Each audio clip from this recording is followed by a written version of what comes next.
කතරගම දෙවියන්ගේ බිරිඳ වුණු වල්ලි අම්මා වැඩ සිටියායයි කියන ඒ වගේම ගම්බාර සෝනියම් දෙවියන්ගේ මුල්ම වාසභවන විදිහට ජනප්‍රවාදයේ පැවතෙන අපූර්ව තැනකට තමයි අපි සිටියේ ඊළඟ ස්ථාන විදිහට අපි කතා කරන්න තියෙන්නේ.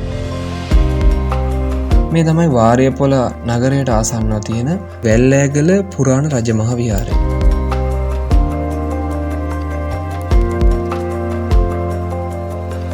මේ විහාරයේ ඉතිහාසය ක්‍රිස්තපූර්ව 88 79 කාලය. ඒ කියන්නේ වලගම්බා රජතුමාගේ කාලය දක්වාම දිව යනවා. මේ ස්ථානට වැල්ලෑගල කියන නම හැදුණු හැටි ගැන ලොකු ජනප්‍රියතාවයක් තියෙනවා. ඒ තමයි කතරගම දෙවියන්ගේ බිරිඳ වුණු වල්ලි අම්මා මේ ගල මත වැඩ සිටියා කියන විශ්වාසය. වල්ලි ගල පසුව වැල්ලෑගල වුණාත් කියලා තමයි ගම්මුන් කියන්නේ.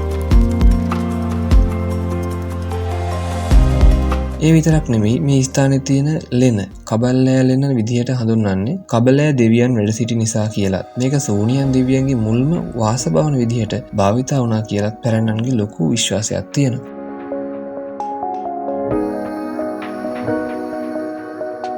මේ ස්ථානට ආවම අපිට වලගම්බා රාජ්‍ය සමයට අයත් පැරණි බිත්සිතුවම් සහ ඉතාමත් අලංකාර සැතපෙන බුදු පිළිමයක් අදටත් අපිට මෙහිදී දැක ගන්න පුළුවන්.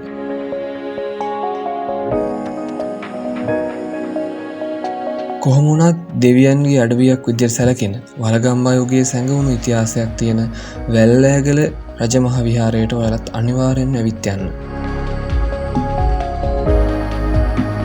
එන්න පුළුවන් වෙන්න හරිම ලොකේෂන් එක දාලා සිටියම පහළ ඩිස්ක්‍රිප්ෂන් එකේ දාලා තියෙනවා.